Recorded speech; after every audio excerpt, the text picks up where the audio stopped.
বহিরাগত সন্ত্রাসীরা চাকু মারছে, তার বিচার চাই আমরা। অবশ্যই অবশ্যই আমরা সুষ্ঠু বিচার চাই।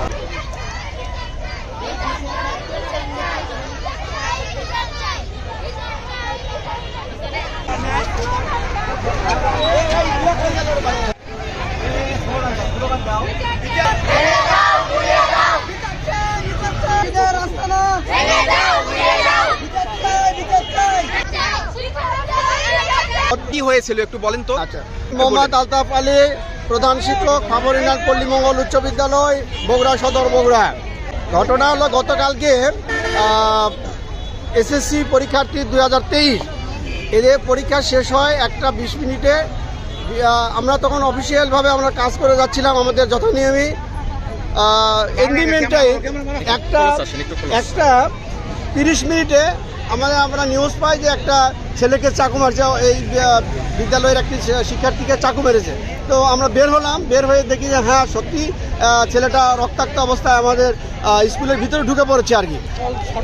শিক্ষার্থীকে আমরা মেডিকেলে পাঠাই, শহীদ জিয়াউর রহমান মেডিকেলে আমরা পাঠাই, সেখানে চিকিৎসার ব্যবস্থা করেছি এবং সেখানে চিকিৎসার অবস্থায় এখন অবস্থান করছি। অবশ্যই অবশ্যই আমরা সুষ্ঠু বিচার চাই। বহিরাগত, কিন্তু কে বা কারা এটা আমরা বলতে পারবো না বা আমরা জানি না।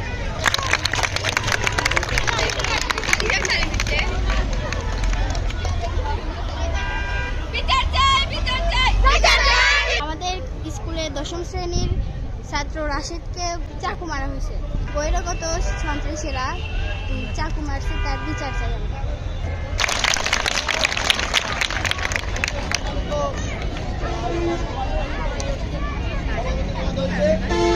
এই মানববন্ধন থেকে বলতে চাই, যারা এই স্কুলে বা এই অত্র এলাকায় সন্ত্রাসী কায়দায় চলাফেরা করেন, অবিলম্বে এলাকায় সমস্ত সন্ত্রাসীদেরকে আওতায় এনে যারা আমার পল্লীমঙ্গল স্কুলের ছাত্র ছাত্রীকে চাকু দিয়ে আহত করেছে তাদেরকে বিচারের আওতায় আনার জন্য জোর দাবি জানাচ্ছে।